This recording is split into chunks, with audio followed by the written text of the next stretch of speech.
We got another candidate jumping in to try to win Charlie Rangel's seat. New York Democrat announced he's stepping down. We'll see, but he says he's stepping down at the end of this term, his 23rd. State Senator Bill Perkins just filed paperwork to run, joining Assemblyman Keith Wright, Adam Clayton Powell IV, Reverend Suzanne Johnson Cook, and Assemblyman Robert Rodriguez, who hasn't announced but reportedly is leaning in that direction.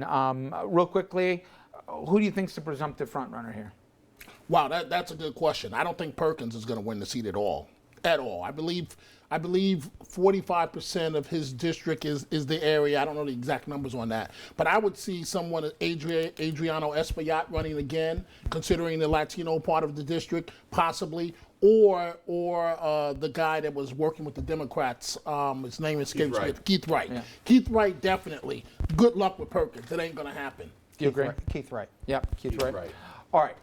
Affordable housing, a big issue we've talked about, obviously, throughout our area, New York City, but in Westchester, this has obviously been high profile. It's gone to the courts.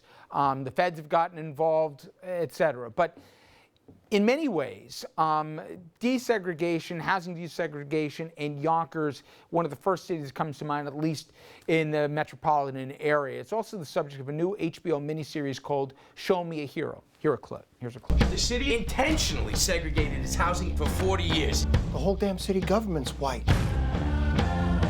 This judge wants to take low-income housing and put it here in East Yonkers. The trash, the drugs. We will die from what this idiot is trying to shove down our throat. I live here, and I am nothing like what they describe.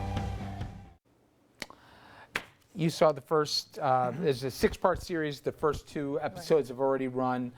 What was your take? Because obviously, for folks who don't know, obviously the Yonkers is your district, but you've called it home for a long time, and you saw the situation play out firsthand.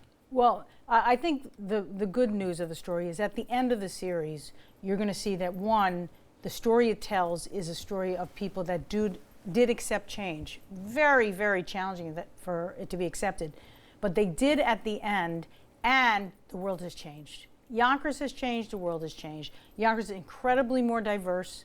There's much more acceptance. I represent the east side and the west side of Yonkers.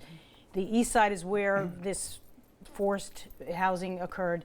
The east side of Yonkers is incredibly diverse itself because the world has changed. New York City has changed. People have been moving from the Bronx to Yonkers like they did the Italian and the Irish and the Jews, and now it's the Indians and the Pakistanis and the Latinos, and they're all moving to Yonkers too. So I think the world has changed. I think the story is going to be a positive one. It's a reminder, though, don't fool yourself, of how ugly and hostile racism can be. And particularly when it's escalated to the extent it was in that case over a period of time where there was a city council said no, a very inflamed population, and a judge who insisted on doing it the way he thought was right. And it really, really is. There's elements of it that are hard to watch. But I believe in the end, and I'm a huge Yonkers booster, it's going to be good for Yonkers, good for Westchester, and good for the country to see. The depiction of the mayor, a complicated figure, campaigning one way, and then when in office, defending the ruling and the implementation of it, accurate? Because this isn't just a name to you, right? Right. Well, I mean, yes, he changed because the consequences of going down the other path were just far too grave, and he was a responsible person, and he knew that the city basically couldn't go bankrupt. Every day there was going to be these huge fines, plus personal liability of the city council members, and he did the right thing, what he thought was the right thing. It's easy to second guess. I think it's a pretty accurate description of the personalities. I think there's certainly some aggrandizement of all the stuff, just as you would think on TV. I don't think it was quite as portrayed, but it's a compelling compelling story, and it's a story Yonkers in the end should feel like we've come a long way. Michael, it's funny, as it comes out, obviously it's not lost on anyone what's going on nationally in terms of complicated relations, law enforcement in many ways, and then populations of color. But also there's a continuing case going on right now between the feds and obviously the county of Westchester. How much has and hasn't really changed in this issue in the last 23 years? If you were to swap out all the words referring to housing and replace it with the word education, you would have a very current immediate crisis being discussed because our schools are, and I can only speak to New York City and other parts of the state, our schools are highly segregated and racially and economically.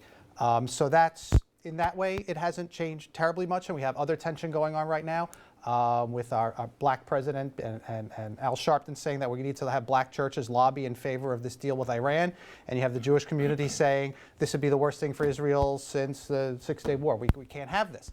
So there are other areas, other flashpoints of tension. Housing is still very segregated. We just spent the last segment talking about a mayor who wants to highlight income inequality. Ruling is, as Shelley can speak to, that it was going to be the first domino in cities across this country. But after seeing how difficult and hard it was, it seemed that people didn't have the fight for it. Well, It's hard. they didn't have the fight for it when Mario Cuomo was trying to broker a peace on mandatory housing in Queens. Yep. They didn't have the fight for it when we had to do a reassessment of property values in Nassau County that were found to be racially discriminatory. Again, we tackled it then when I was out there because we had a federal judge saying, if you don't do it, I'm going to do it, and no one's going to be happy. So I think they manifest differently, but I think this is a constant tension. And as much as things changed in 20-something years, right? Some of the same old storylines, you know? I agree with the points that have already been made. That's a good way for me to get on time. And especially as it relates to the schools in New York City being racially segregated. That is very true. I'll tell Brad he's getting the next one here because this story caught my eye, and as a dad, I can appreciate it. The NFL star, he's made headlines not for what he did on the field, but off it, and he didn't get in trouble. Steelers linebacker James Harrison told this league his kids were in, you're getting the trophies back. My kids aren't getting trophies just for participation. They didn't earn them. Some people think this is way too tough. Some people said it's about time somebody said it out loud. Stay with us.